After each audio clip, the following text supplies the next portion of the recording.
Okay, well, everyone's in for a big treat today. And I just don't feel, it's not even anything I think about really anymore. I know I'm gonna go on 1 to 2 walks a day. No matter what age I am, I'm gonna have another goal. Yeah, same.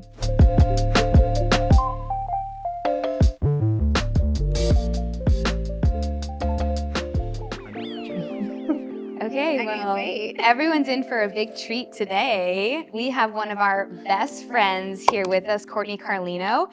I'm very careful about like labels, you know, because it's like Courtney Carlino, blah, blah, blah, blah, because it puts people in a box. But we're just excited to have this amazing woman here. A couple things that I love about her. She's just the most amazing mother. So we're probably going to get into a little bit about that. A fitness enthusiast. I love that side of you, and probably one of just the nicest humans I've ever met in my life. And we're birthday twins. And we showed up wearing the same shirt. I didn't get the Rev shirt memo. Yeah. I'm just excited to go over just a lot of things that I feel like can be of value to so many people, and having you here to be a different voice is always so just helpful for our people who are just on the journey. Thank you for being here. I'm so excited. I'm so honored. Love it. Okay, so I'm really excited to dive into some things because last week we had Ed Jones. We were talking off camera. It was an amazing conversation we had, and he has 45 years of experience of learning about nutrition and supplementation and personal growth and all these different things. And he created a business, right? We were talking off screen that we met you several years ago. You came into Rev, and you were a client of ours first before you became a friend. And the funny part about it is that you now today, when I think about you, when I think about all the things that you've done and where you've come from, you share things with me that I didn't even know about that were going on in the health and wellness industry. So you've gone from someone who knew nothing about health and healing and personal growth development, and in 5 years you are a leader, an influencer, an influencer. Yeah. Absolutely. That's so funny. Definitely. 100%. And so I would, I'm excited about this conversation because I think it'll help a lot of people that are maybe starting their healing journey and not knowing where to start, and just really listening to someone who 5 years ago knew absolutely nothing and has really transformed not only their physical self, but also the mental, emotional, and spiritual self as well. And I'm seeing your eyes like, yeah, you're reflecting. And I think a lot can happen. Like you took a path of like very fast to be where you are today, and everyone's path is different. But for someone who's like, I want what she's become, but it feels like so far away, it actually doesn't have to be. And you're like the prime example of that. And me too. Like once the truth hits, we're like, this is it. Yeah. So true. Yeah. I've changed so much in a short amount of time. And I want to talk about it all, and I want to go back to the beginning. So I was going through your paperwork before we started this from 5 years ago, and you actually came in February of 2020. You went through the first month right before. Divine. But I was looking at it, March 10th was like 1 month of care, and you decided, hey, I want to join the membership and I want to join, this Rev process and go through a year. 2 days later, the whole world shut down. You guys, it gives me chills because it's so divine. But you saw some shifts and changes. We took 2 or 3 weeks off from Rev, right? And then we came back in, and then you started this journey. So I want to go back to where it all started. You got invited to an event by Dr. Suki, was hosting an event that we hosted with him. Your friend Liz, shout out to Liz, brought you there. Where were you before that event, before coming into Rev? What was your mindset? What was your health like? What were you searching for? And then just share kind of the journey starting from going to that event, booking in the first couple of months. I want to go back to the beginning. Yeah, let me go back to the start.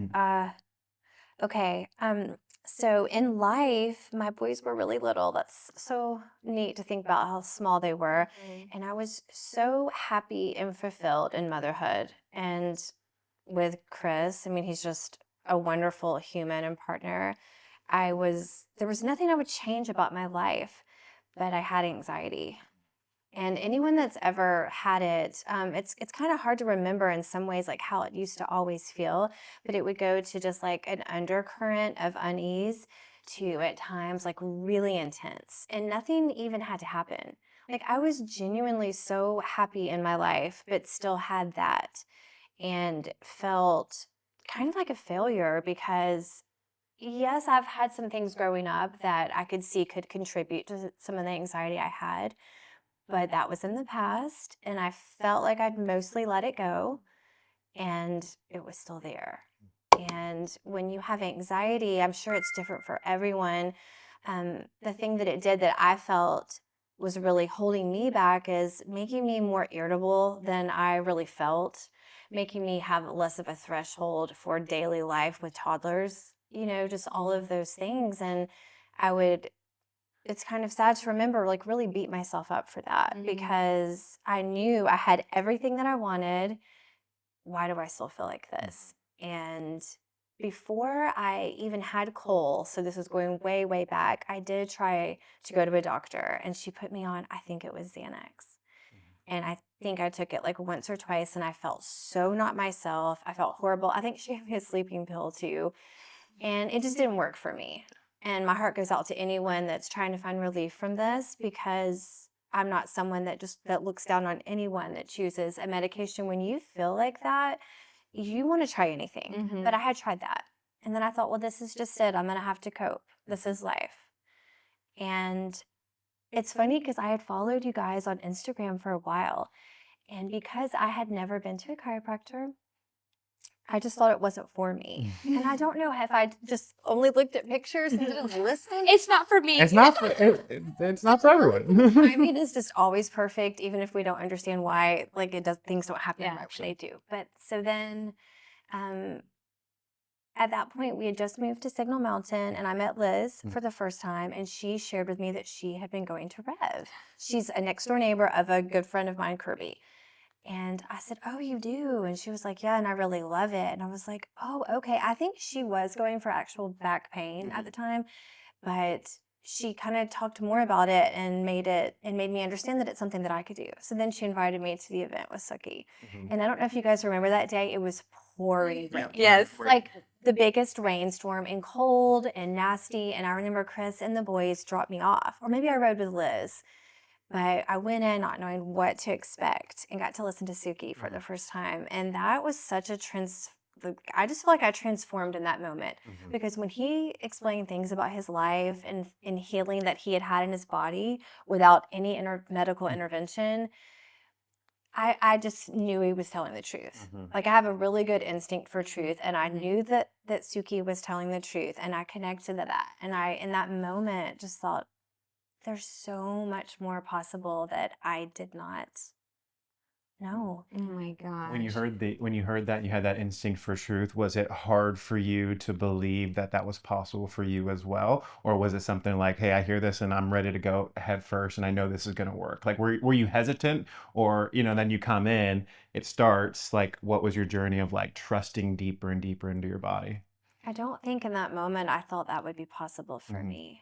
You but didn't. I didn't, and I believed him, so I knew it was real for him. So I knew it was real, and my brain opened up to that idea. But no, I don't think in that moment I would have never dreamed that I would feel like I feel at this moment. And how do you feel now compared to, like, we're gonna fast forward 5 years, but I do want to go back to in between at some point in time. But like, who you were then versus who you are now, like, what's the difference? I just have my vitality. I haven't felt this good since maybe I was a little girl. I just, I have challenges every day. Things still happen. I just feel so happy when I wake up. And, my kids are getting older and our schedules are really full, but I just feel like I can handle it. And I feel so excited. And I never thought that I could just feel this good. I think there's a lot of people, it's hard to, like, when I go back and remember how just unwell I really felt, because we're so accustomed to anxiety. Like, we throw that word around, and I probably overuse it too. But anxiety is disease. Like, we don't put it in a box of sickness like we would an autoimmune or something like that, but it is. Yeah. And it's that debilitating to your life and your health. So I just, truly, at 46, I feel the most vitality, and like I feel great. That is amazing. And I love that you touched on how before, like, everything, all the boxes were checked. Like, okay, I have an amazing husband, I have 2 amazing, beautiful boys, we have this beautiful community and house, and everything feels right, but yet, like, why am I not thriving? And I feel like this is a pain point that we experience a lot. And I think a lot of people don't want to admit to it either. That, like, okay, like, everything's checked. Shameful This in a is what way. I wanted, but like, why am I not fulfilled? Why am I not happy? Why am I not thriving when this person seems like she's thriving, but maybe she's not even, you know what I mean? It's this Exactly. comparison thing. Yeah. So I love that 5 years later, it's like flipped completely, that like it's actualized. You know what I mean? That's what you deserve. That's what everyone deserves. But I think it's becoming real with ourselves of like, yeah, everything is there, but like, why am I not there with it? You know? So I think that is like a first step too of like acknowledging something like that. And wanting more for yourself. Yeah, not settling for this is what it is. In my family, I grew up hearing my grandmother, my precious sweet grandmother, my mom's mom, and then my mom and my aunt. It's something that has gone, it's generational in my life. And my sweet grandmother did take a lot of medicine for hers. And I'm just so grateful that I chose to just keep trying and knowing that there was something more. 100%. I want to talk about the anxiety a little bit because everyone's is different. And it's something I'm just really curious because I actually feel like I had anxiety like growing up and I didn't even know that's what it was. So like in my early 20s, I would hear people talk about anxiety and I'm like, what's that? Yeah. I literally, like even when I met you, you would have anxiety attacks and stuff like that. You said I had anxiety and I'm just like, what? Like I didn't know because it's like such a broad thing. So like what was it for you just so you can, because when you share it, it helps other people identify it for themselves and kind of like not normalize it, but normalize it. Like, how did it feel? Yeah, like, and when did it show up? Because also wondering when it showed up for grandma, for mom, because it is so passed down, and it's passed down because mom raised you, and so her neural patterning became your neural patterning. So we have to acknowledge generational patterns in that way. It's a real thing. Oh, it's so real.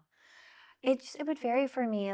When it was the most intense, this is going to make me sound really crazy, but it honestly felt like something squeezing my throat at times. Like I actually felt constriction in my throat, and I also just, like I said, almost an irritated feeling for things that I shouldn't.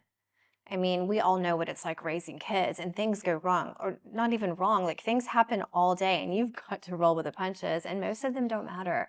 But like really small setbacks could just make me feel overwhelmed. I felt overwhelmed. And then like heart rate increase or Yeah, like shaky definitely. or like I have not had panic attacks, and I know people have those, and my heart goes out. I've not had that. Yeah. But just when you feel, all yeah, day, that will wear you out. It doesn't feel good. it's robbing so much It takes your energy. joy. Yeah, It and takes joy. all Yeah. your energy, your vitality. There's the low grade anxiety that's kind of always there. People come in. I think that was generally something that you said is just kind of like always there, robbing your vitality. I think I told you that. But another thing, I went through the paperwork.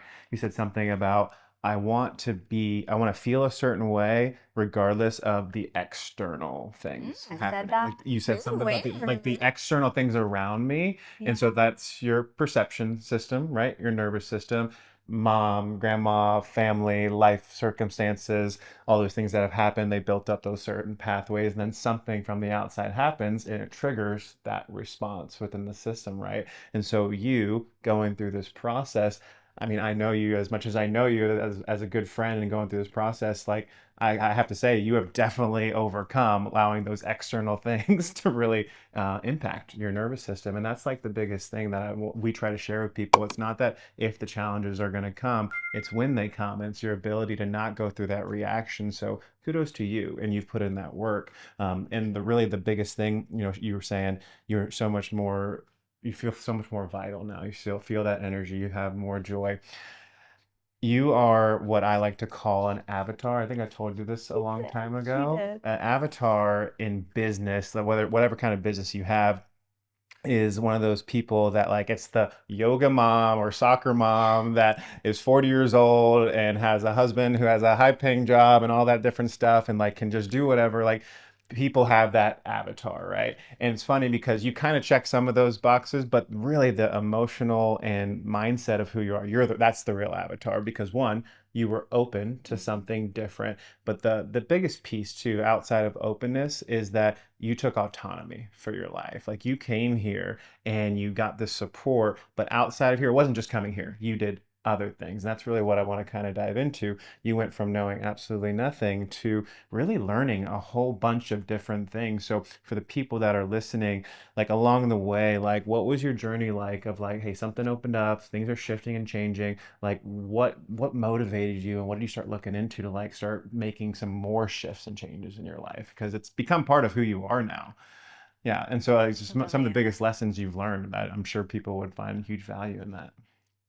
I'm thinking. I have a big thing that I think is going to spark you that Tell me. I know about her that, and this is what people who come here, maybe they do know this, but if they don't know it right away, they definitely identify it. Like someone who's a Rev member, they identify with that my body can do anything and I can trust in my body. And if I just trust in my body and connect to the intelligence within it, anything's possible.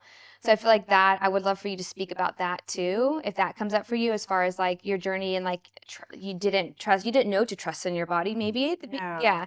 And then now you're one of the people who probably trusts in your body more than anyone around you, right? That's actually so true, which is so cool to think of because I was so not that person. Yeah. And to your point of view, that is a perfect way to spark how I can explain this, and you have really walked me through that because meeting Matt in the beginning and being adjusted was so powerful and helpful. And then I started to become friends with you and you just sharing your life. Like you weren't even giving me advice, just living your life how you are authentically. I was able to see, oh, I don't have to live in fear of illness. And that's why it was divine that I met you guys when I did, because in my previous life or before I've made all these changes, I was a bit of a germaphobe and I used to really fear getting sick, dread getting sick. I've just completely reframed how I view illness or upgrades, as I call them now, because of really you guys.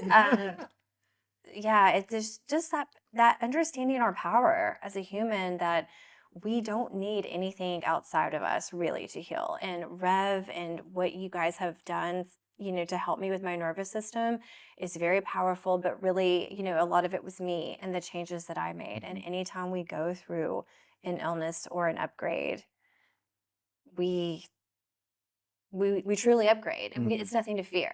And maybe it's a little bit inconvenient to not feel well for a few days, but it's nothing to fear. It's productive too. No, and it's all for you. Yeah. And I think just reframing that, it's so interesting. I still have upgrades from time to time. They don't happen as much anymore, which is really interesting. But when they do, I'm just like, oh, this is my time to rest and stay home, which I love doing that anyway. So it's kind of, I'm just not sad about it. But I think I got a little off track. Tell me, like, you wanted me to say. What within you, like, so you went from not knowing anything that you could do to naturally heal. And then, I'll spark. I wanted to see what you would say, but like breath work. You've read a whole lot. I know you devour the internet to learn new things about different foods, and then you try those new things as well. Like, I guess maybe that's love to do. Like, I really love to. So you try new things. So like, maybe share like what have been some of the most impactful things that you think that a lot of people should maybe look into, or that's been really helpful for you. I mean, the only thing I talk about more than Rev is the sun. Yeah. Like, Let's talk about the sun because you just need to know about the sun. And because of meeting you, that led me to meet Sarah at the Crunchy event, which led me to understand the sun. I don't think my nervous system could have been prepared to search for all that I'm searching for now, or like learning. If I hadn't had the help that I got from Rev, I wouldn't have had the bandwidth. You just can't open yourself up to care about things like that when you're fighting through your day. So without nervous system regulation and getting myself together, I don't know that I would be doing any of this, and I don't think that I would.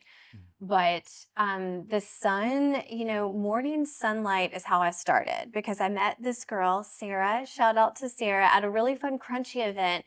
And just to know Sarah, I just think she looks like pure sunshine. It's just a beautiful blonde hair. She has an aura. Like, I didn't even talk to her much at that. But somehow we followed each other, and she was sharing some things on Dr. Courtney Hunt, someone that I follow that's also taught me a ton. Really, I owe so much of anything I know about the sun to Dr. Courtney Hunt. But that's where I discovered the importance of light. And we can all talk about all different ways to eat, and I will never sit here and tell you that there's just one way, because I've eaten all different ways.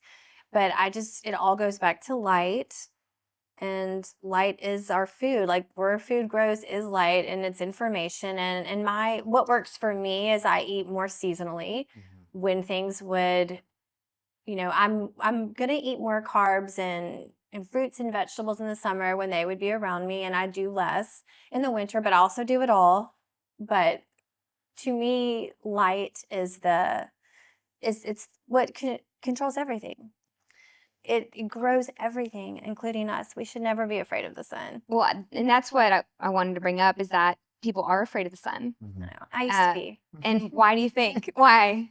Because we're always told to be. Like, I'm sure I'm older than you guys, but I mean, sunscreen came out when I was little, and I was always slathered in it. Yeah. And I also would burn a lot because I didn't understand. We're just taught to fear it, and it's just I think it's the biggest lie that there is, honestly. Yeah. I think it's one of those things to respect, but not to fear, right? Oh, absolutely respect And it. used it. I think also like use it. Yeah, like it's a real, and that's ionizing radiation, and that's not healthy. And I will never sugarcoat that, but we're never told to, oh, you go outside in the morning at sunrise. You don't wear sunglasses all day. We don't coat our body in things that, that the sun will interact with and trap heavy metals in your body. We're just not told. And that was what I was going to say, the heavy metal piece. And there's a lot of research coming out why people have such bad reactions to the sun is because they have all those heavy metals inside of them. But we've been indoctrinated to say like, no, we must stay away from the sun. And, I think it's a healthy balance within it. Like, and you talked about the eyes, like that's also a huge controversial subject with people saying you have to wear sunglasses. You're going to develop bunch of, bad issues with your eyes, but also that's the barometer, right, of the rest of your internal self. So there does have to be a balance. So like when we go out now, we don't really use sunglasses barely ever. I actually, I use it now. since you mentioned something on our birthday, I haven't really worn. That's so cool. Like, I wear a hat though. I wear a hat though. Yeah, I do. So if I do wear it for fashion, you have to have a hat. I mean, it hurts. And also, if I was going to be in sand in the Sahara Desert, and like I thought I could burn my eyes, maybe I'd pull them out. But truly, your eyes strengthen, and they do strengthen. I don't really need them. Like people will be like, "Oh, it's so bright." I'm like, "I'm okay." Well, you acclimate to it. Yeah. Also, at 46, I don't wear contacts or glasses. Before I started to get serious about my circadian rhythm and light, my eyes were starting to go. Yeah. So I think it's a testament to. Whoa. Yeah, like my eyesight's better. It's getting better. It's just not the normal mainstream thing that people hear. And I'm all about it too. So it's like, again, this is not medical advice, but it's something that if that resonates with you, going outside without some sunglasses for 20, 30 minutes, see how your body responds. And I just love how you said like sun, it's literally our star. It photosynthesis happens, everything happens because we're alive because of that. And so getting that morning sunlight, allowing it to come through your optic nerve into your body, it's got to have profound effects. And I don't have all the science to back that up, but I just know, from my own standpoint, it absolutely does. And I do experience it. Right. I'm glad you reintroduced it. We have to paint the picture though, like for people, because some people are like, yeah, I get sunshine. But most people, they wake up in the morning and they turn on artificial light. They don't go outside into the actual sunlight. And then when they do go outside, before they even go outside, they put on their sunglasses. They're driving their car with their sunglasses. And I see this all the time. Yeah. Sunglasses on completely. And then they go maybe to their work and they're inside all day long with, again, the artificial lights, not really even by windows sometimes, which is so unfortunate. Then they put their sunglasses back on, drive home, and that's it. Like, so our lifestyle is actually not, unless you have the freedom in your day or you're an entrepreneur, the people who are working 9 to 5, it's not actually conducive to syncing up with the sun and really honoring our circadian rhythm. So it actually makes things much more difficult, which is not to say that's the only reason why people have hormonal imbalances, mood disorders and things like that, but it's definitely a huge part of it. Like we're biologically meant to sync up with the sun. We just are. And I've seen huge benefits in my life. You too, all of us. Like it's a huge thing, that an easy shift and one that's completely free. And that's exactly it. I think it's that part that it's free. The sun can't monetize it. Yeah. Can't monetize it. Sun. Well, the only way you can monetize it is sunblock, sunglasses, other things to prevent that. You have to almost demonize it. Yeah. That no one can make us pay for, that's free to us as humans. Yes.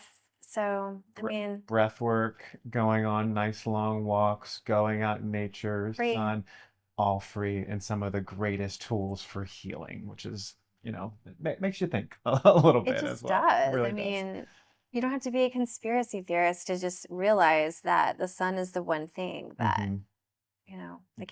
no one can make it, they can't make us pay for that. So, I'll take a toll for that sun today, please. 25 cents. Yeah. it's always just Hopefully it's like- never. I've shared it before, but I think we've all probably seen that meme. Like, it's a person like, "Oh God, am I your strongest soldier?" And it's like, just literally get off your phone and go outside. Yes. Like it solves so much. I think we've all like been, even with kids. Like, if your kids are fussy inside or things aren't going well, like get them outside. Yeah. Let them recalibrate. It's just the, it's the So answer. what would you say to people, because I have maybe a different answer, maybe the same answer. If for someone who's like, okay, I resonate with connecting more with the sun, what would you say the first couple of steps for them to tiptoe into this? What would you say? Is to, if you're not an early riser naturally, set an alarm or somehow get up for sunrise and just go outside. There's so many different beautiful sunrise locations, but in my own backyard, the sunrise is very anticlimactic. Like, I don't see the sun; it just gets lighter. Yeah. But guess what? It's healing me just the same. And when it's cloudy outside, rainy even, still go outside. Like, I'm outside when it rains. And I'm super fortunate to have a deck and a covered area to do that. But before I had that, I just kind of stood out there in the rain with a raincoat or an umbrella. Yeah. Like, I don't miss it. Like, I don't ever miss a sunrise. Yeah. And I just think just have the intention to, I'm going to try for 1 week to see the sunrise. Because that's what I did. I wasn't too convinced that any of this would work for me. Like, after I met Sarah and started to look into some stuff, I was really curious, but I never would have dreamed. Yeah. But within 1 week of doing it, I felt like a different person. It's got And even Chris said something. He's like, "You're different." Whoa. Yeah. it's a certain energy too. Like you said, like people wake up, they go to their phones or they turn on the lights real quick. Yeah. That's real quick. But like the sun coming up, it's almost like this gentleness. Yeah, it's not like boom. Yeah, it's just there. like, okay, it's a It's wake. doing what God made it, what we're designed, which is to slowly put away our melatonin and let our cortisol naturally rise instead of immediately getting on a phone, doom scrolling or reading emails or texting or anything. Like, we're just not meant. We're not designed for that. No, 100%. I was also reading that when you get the morning sun, it also really preps your body for midday sun. It does. Which is something for people to really know as we're entering into the, spring months, summer months, that it's so abrasive to just not get any sun and then go out during midday and then get scorched. Of course, your body hasn't prepared to receive that sun. So that's why morning sun is pivotal, not only for circadian rhythms, but also prepping your body for the sun, with the hot hours of the sun, basically. It's huge. It's all connected. It's all connected. Anything else on the sun? I didn't know we were going to spend this much time on the sun. I love it. Absolutely. But I think we've hit the basics just for anyone that's curious. No, 100%. Okay, so morning sun is what you would say. I would also say just be mindful when you are wearing sunglasses and see what it feels like without it. I would say just play with it. That's what I started playing with it when actually you mentioned it to me, and I had maybe heard about it before. Then I started playing with it, and it didn't feel right actually to then wear them all the time. Like, it didn't feel right. If I do wear them now, like I'm probably gonna wear them on Saturday for a fashion statement. Like, it's a fashion. It's really at this point a fashion statement. I still love the way they look. But as far as the reason, if you're wearing them, just be aware of the reason why you're wearing them. Like, tune into that subconscious patterning, basically. And then another thing for us is that we don't have those bright lights on in the morning or at night before bed. I think that's something that people are programmed to do. Like, when they come to our house at night and hang out, it's dark. It's dark. It's just going to be dark. The family kind of laughs about it with us. It just is. You turn on the lights? No. No, we're not. And so when we go to other places, the candle. Like, I can't get Chris on board with that, but I just want candlelight. I mean, candles fires at night is how we're actually, like, primitively we were like winded down the infrared from that, like going to bed at night. But you can also get the red lights too. The red lights. Yeah, we Home did. Depot race. Yeah. I have my glasses that I wear. We call them my blue light bonos. blockers. Yeah. Yeah. What color? They're like a red lens. I'll text it to Okay, you. I got them. We're the they're orange. orange. Yeah, we're dark Okay. orange. Yeah. Yeah, that's what they are. Raw. That feels optics right. Is where I got mine, but Yeah, so if you do watch TV at night or use your phone at night, we have the darker screen on our phones, first of all, and then wearing the blue light blockers at night. I mean, religiously. It makes me sleepy. Do they make you guys get like prepared for bed? When I put them on, maybe it's just in my brain. I know I'm getting ready for bed. But Yeah, I don't know if it's the tired. glasses that makes me tired, but Yeah. I just am literally narcolepsy at night. Same. Like, I go Part of the right, routine, just right to bed. It's ready for bed. Yeah. Yeah. I'm a little different. I stay up a little bit. Yeah, he's a night I'm a owl, night owl. but not me. I'm like This in is- bed at 9:15, read my book, and I like Mhm. conk out. I love it. So you said something earlier that sparked another conversation that I want to have with you. You know, we've been talking a lot about you had anxiety, and then you focus on your body and health and healing. But another part of your journey, I think, has been personal growth and development, and really connection to self, healing past wounds, right? So that's obviously a part of mental, emotional health and physical health, but it's a little bit separate, like taking that ownership and autonomy of your life.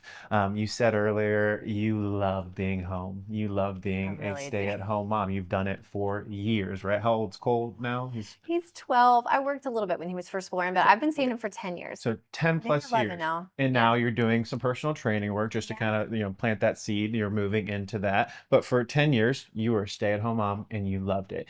A lot of stay-at-home moms will end up coming into Rev, and one of the biggest things that we get from people is like they've given so much to their kids and they lack that fulfillment, right?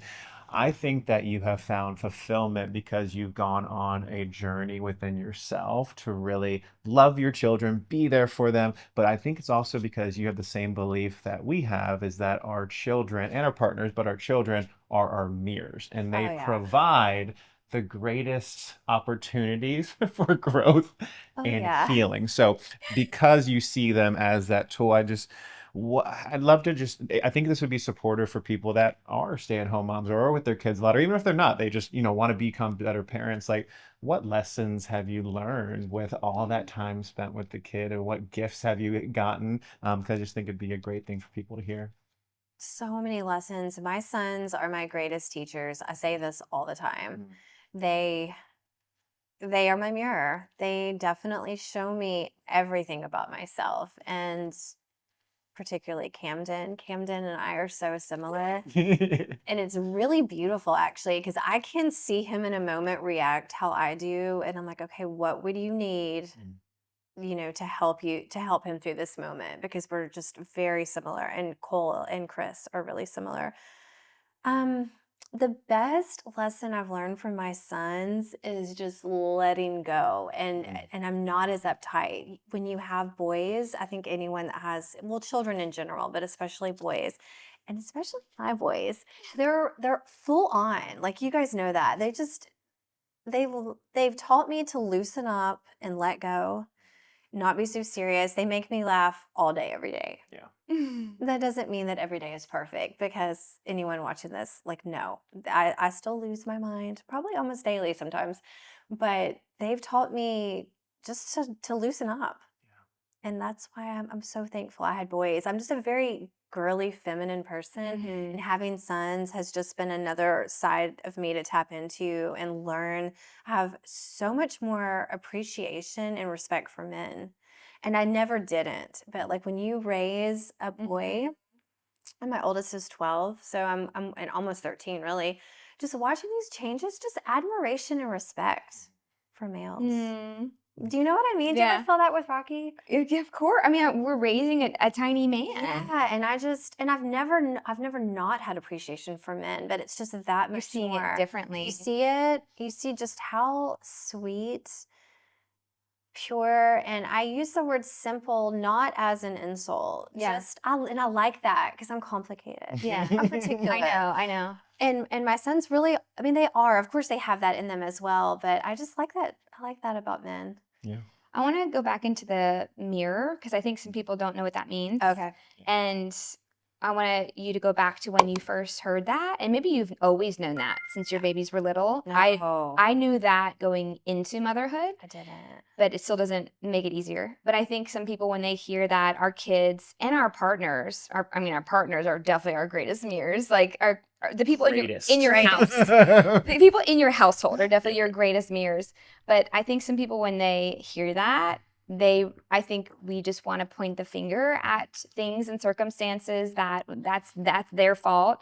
I think we're just wired that way. Like, our culture is wired that way. So, like, what was that shift for you, and what was helpful, and why is it beneficial to see him as a mirror versus something's wrong with them. Right. You know what I mean? Like, You did this. Yeah. yeah. I definitely understood that our children are our mirrors. Either you guys taught me that or introduced me to that concept, or somehow I discovered it around the time that I met you and started making all these changes. And, timing is always divine and perfect. I would have loved to have had that understanding from the get-go. Just would have loved that. But I trust in the timing, and I trust that my children chose me and know that I was not always going to have an understanding of certain things. But what that means to me is that when our children are, they can do something that will trigger you so badly and make you react in ways. And it's just a perfect teaching moment to catch yourself in a moment. And we all have patterns, like we all run on patterns, and you guys taught me about that. And once you start to understand yours and catch yourself in a moment and actually are able to stand outside of yourself almost and say, you don't have to react like this. Maybe your mom did react like that to you when you did this, and you can have love and compassion for your mom. You can have love and compassion for yourself for the times that you did react poorly even. And you can say, you know what, I'm going to just take this moment to not react like that. Try to be what my child needs in this moment. Or sometimes just do nothing. Yeah. That's how I've calmed myself down. Sometimes you just have to breathe for a minute and do nothing. Yeah. And not judge it for a second, even when your child has said something or done something that has thrown you, because it happens. The goal is to not react and to not judge. That's the but journey. But the beginning stages, and I'm still And 8 years in the beginning stages. I still react. But We're human. Because My we're family will say that and be human. like, yeah, right. Yeah, right. But what they don't know is They're like, laughing. What's going on inside? I'm actually doing this. But I don't know if I answered your question well, but that's how my children. No, yeah, I that answered it, and I think we can elaborate on it as I shared this part. So, like, we actually have a policy now at Rev about kids coming under care. So the reason why this policy was enacted was because all of a sudden there was like these, 4-year-olds, 5-year-olds, 6-year-olds coming in. Their parents were not Rev clients. So these were just a kid coming in. They had heard about it. They had heard about us, that their kids were having amazing results from coming to Rev. So like, okay, my kid is dysregulated, or my kid is having all these emotional outbursts, or they're not sleeping, or they're actually having early signs of anxiety or something like that. So we should take them to Rev. And so we were working with them and beginning to regulate and stuff like that. But soon, when I was working with all these kids, I realized, I'm like, from 0 to 7, these kids are completely subconscious. So there's little sponges. And so they're literally absorbing everything in their environment at home. And so if the dysregulation is actually at home and we're working with them here, it's like this uphill battle where it's like the issue is not the child. The issue is actually the issue, right? The challenge, the dysregulation is stemming from mom and dad and the household. And it's not pointing fingers at mom and dad or shaming any mom and dad. It's the reality of that these kids are just absorbing the environment at home. So it actually didn't make sense. It didn't feel an alignment and an integrity to begin welcoming these children and just doing this when it was just still going on at home. So our policy now is that if they're under 12, the parent has to also come under care as well, at least one.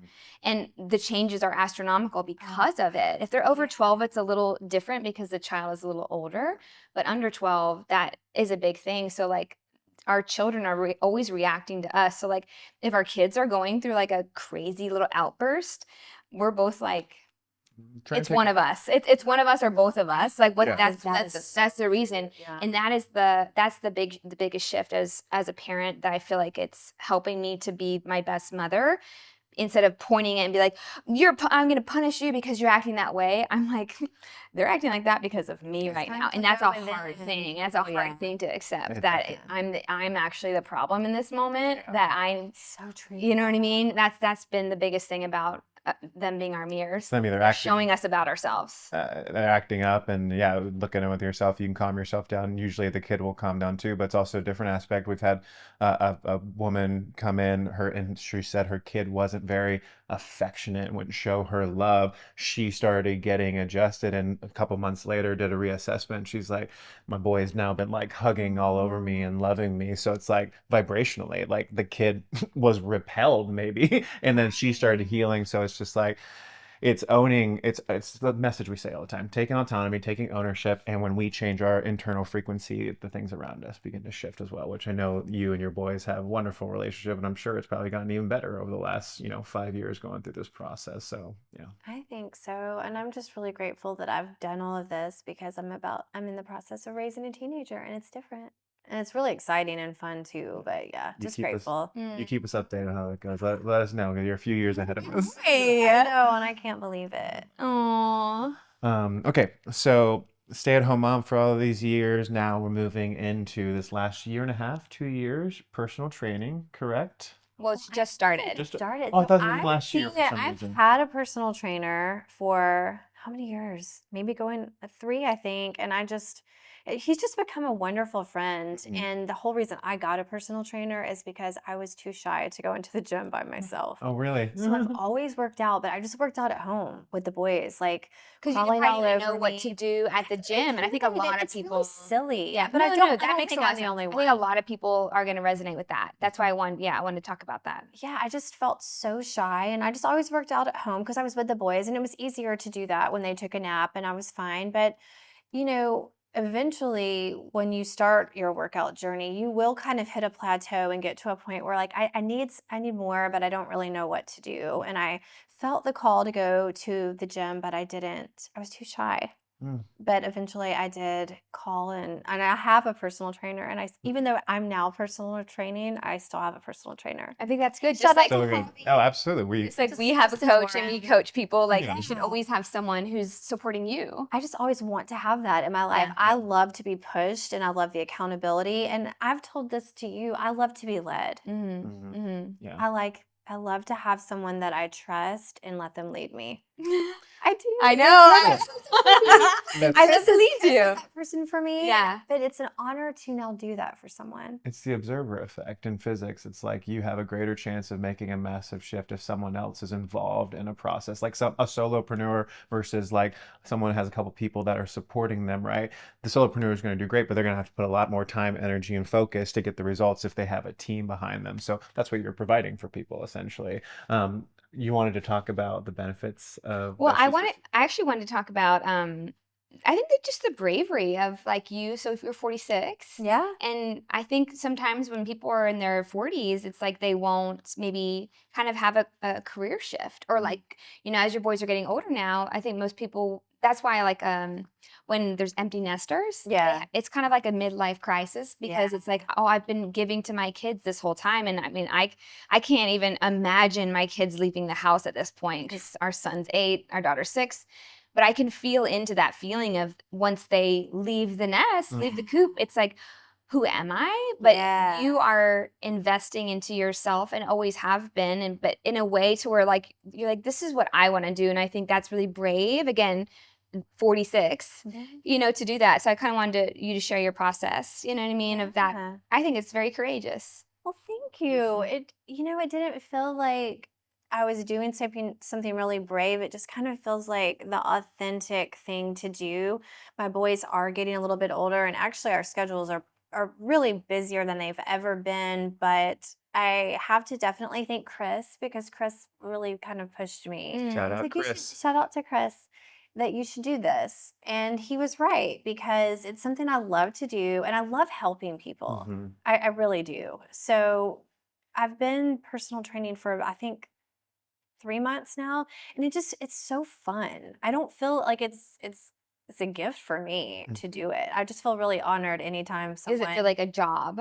No. Yeah, that's how it It's should very feel. much when you hear people say, find what you love to do and learn how to make money doing it. And I'm very new at this and I'm certainly not doing it for money, but I get what that means. Yeah. The first time in my life. Yeah. I used to be in banking and I don't ever want to go back. What about it? Like working with these ladies, it's mostly women that you're working Yeah, with. all women at this Yeah. point. So like, what about it lights you up? Like, what do you see when they start this process? Everything, because just the growth in like 3 weeks that I experience with people, just seeing them do stuff. And I have one client in particular, she just inspires me so much. Like she has just changed a ton in 2 months, and that's so beautiful to witness, and I just love that. That lights me up. Mm-hmm. I love watching people, like, transform, and the changes, like, they don't need none of these women need to change anything on their exterior. They genuinely don't. Mm-hmm. But they wanted to get more movement and feel better, and I've just seen, like, their mobility change. That's powerful. That's so cool to watch.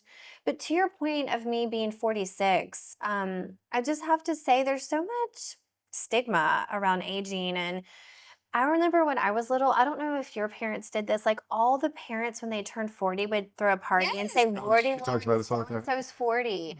And it was like Oh, dead. Over the hill parties. Over the Yeah, hill. everything And was there would black. be tombstones. And of course, we're all like laughing. It's tongue in cheek. But like, how much of that's being put in our head our entire life, like in our subconscious and in our full unconscious, because we all make jokes about getting old. I mean, I make them too, Yeah. because I love to laugh about stuff like that. But I just want to say 40s are so awesome. No one should be scared of 40.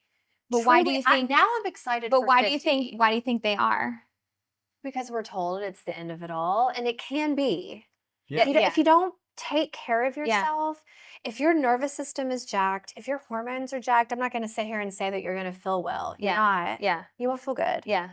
So I think you have to take responsibility, but it's also when I feel like our wisdom comes in so much, and we don't need to ever let go of our health, because then when we're sick, we can't fully receive the wisdom that we're getting. And I just, if I think about getting older, every year it's like I'm moving out of fear and into love. Mm-hmm. Like that's really what it feels like. So yes, I'm getting wrinkles and the gray hair, and that's whatever. I mean, we make our jokes about it, and we can acknowledge that maybe maybe it feels different to see our face change, because that does feel a little bit different, but it's just so exciting to me. Like I love the way I feel. I love it. The people that we see in this office that are aging into their 40s and their 50s and their 60s, the people that are taking care of themselves and has that mentality, like, my life is getting better, I'm learning more, I'm growing more, like they just appear and look healthier, happier, more vibrant as I see them there. But the people that have that mentality, like, oh, I'm getting older, like you just kind of see it over the years, they just start declining more and more. So it's like, yes, take care of your nervous system, take care of your physical health, move your body, eat right foods, do all these things, but like it's a mindset shift. It's a total mindset shift, and realizing that every single day, week, month, and year is things that you put yourself in opportunities to learn. And when you learn something and you grow from that and you integrate it, the next time that comes, you can move through it even faster and you can expand even more. So it's like just realizing, oh man, every day, every week, every month, I'm becoming a better human being because I'm just living this life. And I think that's the thing that can really like separate like the trajectory of which way you go as we age. I was listening to like Tony Robbins one time, and I'm kind of gonna like bastardize what he was saying about it, but just like stick with me on this. Okay. He was basically saying that like when we're younger, so like when, we're under 10, we're like learning, the beginning we're learning how to walk, and we're learning how to talk, and we're learning, how to do all these new things. We're learning to read. So it's like everything's exciting and we're growing, growing, growing. Same with our teens. We're like, learning to drive or learning all these new things at school. And then after like 18, we kind of stop and we're not growing anymore, like physically growing. So after 18, we're basically done physically growing. We've kind of done all the learning from school and stuff like that. So most people kind of stop growing at that point, and that's directly related to happiness. Growth is direct. That's why kids are they're just so happy. Everything's new and exciting and growing and, happy and stuff like that. But then after 18, it's like if you don't keep growing, that's when your happiness tanks, and it's only going to get worse from there. So if you don't take the reins for your life and continue to grow, continue to move your body, it's not a given that you're just going to wake up and start running. Kids like run to the car. They run to this. Like people just don't do that. They don't move and they don't grow, so that when it hits 40s, 50s, 60s, it's really hard unless you're actually doing the work to keep growing. It I didn't say it right, maybe, and maybe you can fill in the gaps of what he was saying about it, but it clicked perfectly for me. I mean, yeah, I mean, I think you said if you're not growing, you're dying. If you're not continuing to learn new things, you can't. It's the fulfillment piece. Like you feel fulfilled if you're moving towards a goal and you're making progress. I Progress. think that's it. It's the progress thing. Yeah. 100%. But even like fitness wise, like I'm sure you're beginning to see this more and more as you're working with people. Like there's people in like let's say their 50s and 60s and they feel so stiff, they can't bend over, and they're automatically going to point the finger at aging. It's just my age. I feel stiff. I wake up, but really they haven't been working towards like moving at all. So if you're not moving, it's just going to lock in place. Literally. I've actually seen people that are locked, but then they're unlocking just and you can definitely unlock. You have to become aware of it. Like that's such a cliche. Never too late. But especially like people who are hunched over. Yes. It's not that all of a sudden they woke up and they're 75 and hunched over. No. This has been happening for decades. That this boom, boom, boom. So we have to be our phones. Like we have to be aware of it. Awareness is our greatest power, basically. And just that openness of a new goal all the time, whatever it is. Like something so small to something so big. Like we need a purpose. And we can't just expect to get into our 40s and 50s and not still have curiosity and new goals. Like, oh, I want to try that. I want to learn to do that. Like I want to learn to, I can only do one pull up. But it's my goal. Like I'm going to make it so that I can start to do them. Nice. And, you know, no matter what age I am, I'm going to have another goal. Yeah, same. It's exciting. Yeah, it's just fun. That's life. Why would we not? Yes, same. I'm thinking about our garden right now. Like the term, phenomenal. it's a phenomenal garden, but there's some phrase out there called tending to your garden. Yeah, we're not tending. We're not tending to our garden right now. We haven't in a while, and it looks like shit. It looks happens. awful. That's what happens. But here's the thing: we've had that garden for what 4 years, 3-4 years now, and for 3-4 years we put a lot of love into it. Underneath all of that crap that's out there, all the weeds and all the different stuff, and not kind of tended to, there's foundation. Yes. There's fruits, there's raspberries, there's grapes, there's strawberries, there's potatoes, there's all the persimmons, there's all the beautiful flowers. So if we will, it's about to be spring, we're going to start tending to our garden. And guess what? Summertime comes, it gets water, it gets a lot of sun. It's going to be really beautiful again. So like, I think a lot of people have a hard time believing that even if they're like 60 years old, 50 years old, and they haven't been moving their body or take care of themselves, that it is possible. But the body, whether you're 50 or 60 or you're 20 or 30, it regenerates every single second, every single day. And the more that you stay consistent with it, the more those changes are going to happen, and hopefully faster as well. Now, again, being 50, 60, you might have to put a little bit more time and intention and think about more of the long term versus like someone who's in their younger ages. But absolutely, I'm sure you've seen people, and we've seen people that thought it was kind of, I don't think I'm going to be able to see these changes, and no matter what age they are, they eventually do, as long as they stay consistent with it. Absolutely. And I'm seeing it firsthand. It's really beautiful. And that's what's really cool. This is off subject but also on subject. Like, we see people, we take them through a process, they do something different by jumping on the tables, resetting their nervous system, and getting to a state of coherence. We get so excited, like, oh, the changes that they've seen in 2-3 weeks. That's what lights us up. That's what keeps us going, right? And then obviously people like you 5 years down the road that are like really expanding, but you start working with people and you start implementing change in their life. They do something different. There's support there. And what do you say? Like, they're seeing transformations in 2-3 weeks. So like, at the end of the day, it almost doesn't matter what you do. Just start looking at your life. And if you have these patterns that are not serving you, start doing something different. That could be going through an adjustment process. That could be getting a trainer. That could be trying a different diet. But like, change is also the spice of life, because change allows for more progress to be made. If you accept the change. You gotta accept it. I mean, yeah. I wanna go into movement, because I feel like you're just such an advocate, not only for the sun, but movement. You speak about that a lot, and movement is one of the greatest ways that we can actually integrate. And when we say integrate, it's really integrating our past so that our past is not interfering with our present. Basically, integration is becoming at whole with all of our life experiences, and that's where leading to a higher vibration, higher vitality, and things like that. But a lot of people aren't moving. So I want you to kind of speak about movement and like why you think it's so important. Movement is everything, because if you don't have movement, you're stagnant. Mhm. And even with coming to Rev for the first time, I needed your hands placed on my body in the ways that you do it to actually move that energy out of me. That's what I believe, because I've always been blessed with wonderful friends and people to talk to. So I was getting it out and had tremendous support. I actually needed movement in my body. Yeah. And I was working out at the time, but to me, if you don't feel well, or you're feeling anxious or uptight or depressed, angry, anything, movement. Like literally move that emotion out of your body. Yeah. Movement to me, I work out every day, but I don't lift weights every day, but I'm moving my body in some way. I'm going on a long walk. I'm doing just body weight movements at my house. I feel that's where my vitality is coming from, Mhm. is the movement. You just do it, and you just made a point to do it every single day, and now it's part of your life. Yeah, and I just don't feel it's not even anything I think about really anymore. I know I'm gonna go on 1 to 2 walks a day. Yeah. I'm gonna lift weights usually 5 to 6 times a week.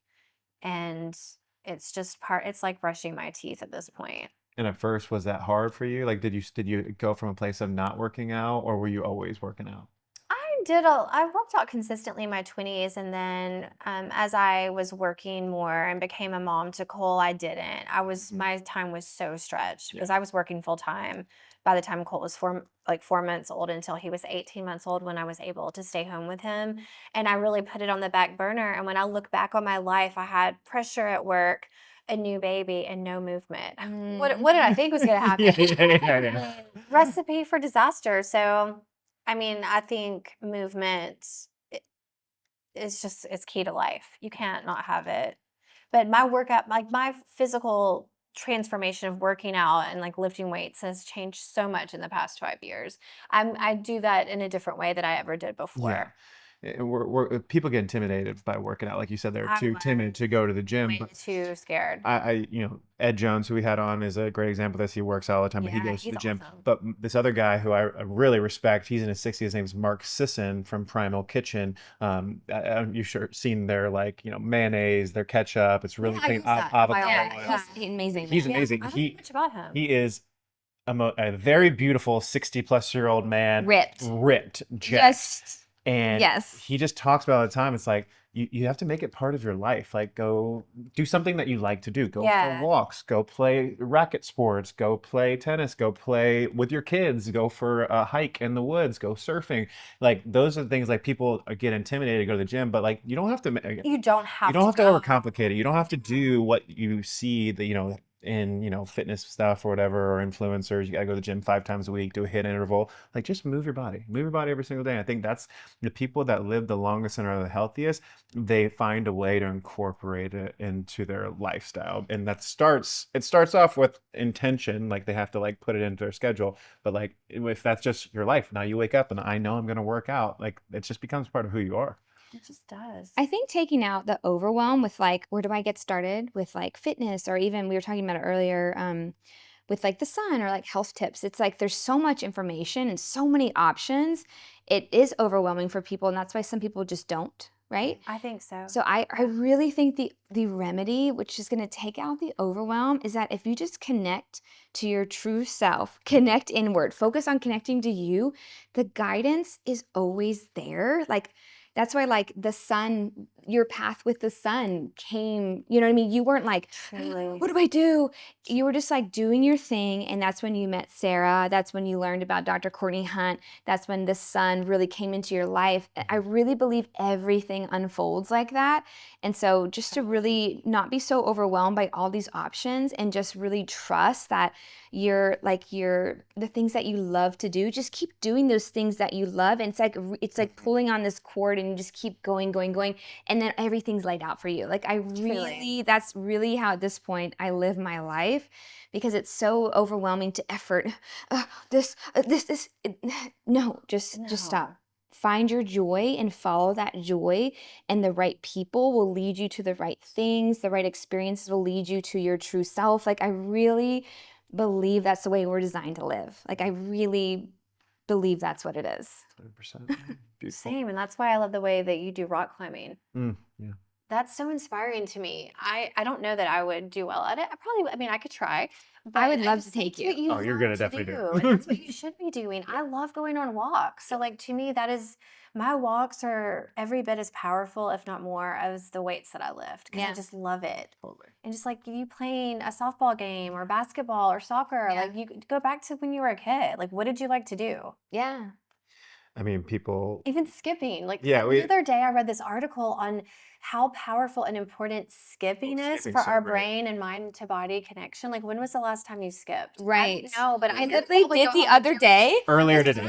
I'm skipping and I so skipped. I'm like, let me do fun. this. I'm going back in my mind and remember like just how fun and free that feels to do when you're a Yes. kid. Like your hips are going side to side. It's Yes. fun. Yes. I'm gonna do it when I go home. I'm gonna do it. We should do it leaving here. That's hilarious. Well, whether it's skipping or lifting a weight or something that's really stuck with me and we've shared before is the phrase like, if you can do it today, you can do it tomorrow. Most people think that because they get older they can't. It's just because they stop doing it. So just keep going, keep doing it, and you'll never not be able to do it. It might look different as you get older. Like your body will look different. Yeah. Your physical strength might get different, but you can still be able to do it and enjoy yourself. Like he's doing never stopping. 40 plus push-ups a day. Oh, I love that. And so every day he's basically doing it. I feel so good. Like at the first, I could only do like 20 in a row, and now I can knock out 40 really easy. I'm like on day 250 something, and like what more than anything, it's like it feels good to I know when I'm 55, 60 years old, I'm gonna be able to do 40 push-ups. I know it with absolute certainty. Like I'm also still playing basketball twice a week. And I do know I'm like, there will eventually be a time where there'll be other 20-year-olds that I probably shouldn't play with them because I You should need to be in a different league at that point. way different Yeah. leagues. But I want to always be able to do that. And I just, I have the mentality like, it's not that I refuse to physically age because I do see and know that that's going to happen. But most people give in to that like, oh, it's just going to happen. Like I'm like, no, I'm going to do this as long as like I like doing backflips. And I told her the other day, Never I'm like, stop. I never want to stop doing Don't. backflips. Like I want to, every time I'm on a trampoline, I'm doing a freaking backflip because I don't want to show up one day I'm 50 and I can't do a backflip. I want to be able to do that. Yeah. I'm so I love that with about you. We all have to keep that mindset. I'm never changing that. My hair's gonna turn white. It's already starting. I'm gonna get wrinkles, but I'm never stopping moving my body and working out. I plan to do the same things at 80.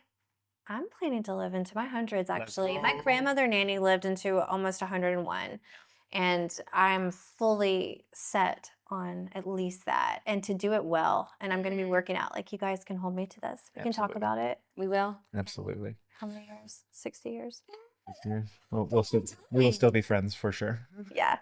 Anything else you want to No, I don't think I have anything. We're going to wrap up. I do have one last question because I don't think that there's a lot of people that are watching this that are mostly red people and they're maybe starting the journey or maybe they've been here for a while.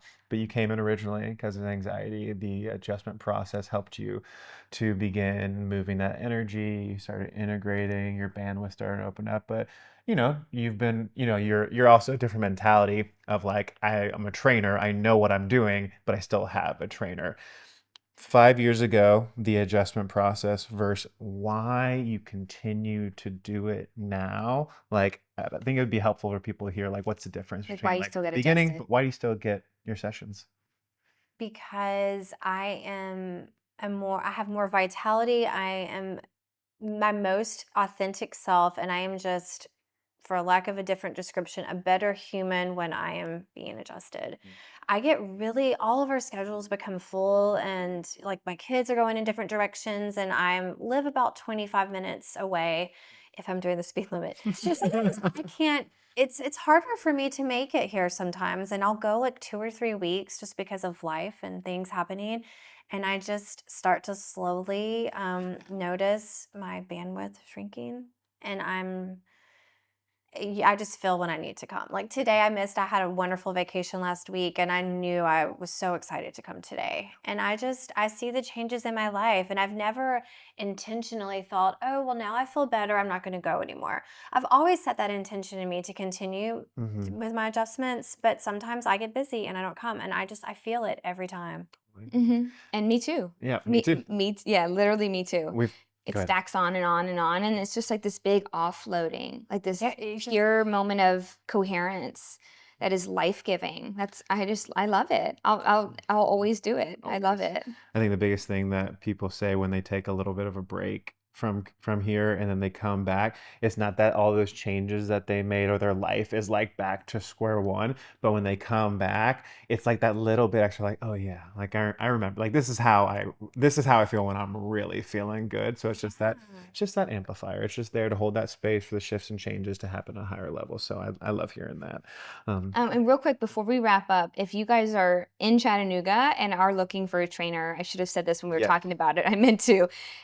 Pick her. I would love to. Just amazing. I would just love to be that person by your side. I won't do much for. I mean, I will. I would love to. I'll show you different posture, and I will give you workout ideas. But I'll just love to be there with you because that's what we need sometimes. Yeah, it's just someone with us. And you can't, like, I think the thing about a trainer or anyone, a facilitator, is that you can't do it for them, and you're never going to do it for them because you never want to rob them of the experience. And it's impossible for you to move their body for them. You're just going to guide them towards being their best self. And that's like, you're going to be the perfect person to hold that space for people. Oh, I want her to have classes at Rev, so that's in the works. Oh, that's going to absolutely. Yeah. I love that. Yeah, that's coming. Well, I've loved this conversation. It went better than I could have ever expected, and I expected very high things from this conversation. Any closing remarks? No. Well, guys, this was a great conversation on a healing journey, a personal growth journey, and really what's possible when you start going inward and going through a healing process. And I think you provided a lot of great insights for people, whether they're starting the journey or they've been on it for a while. So, guys, I hope you found value in this conversation. If you did, please leave a comment. Please share with a friend or a loved one. And until the next time, hope you have a wonderful day.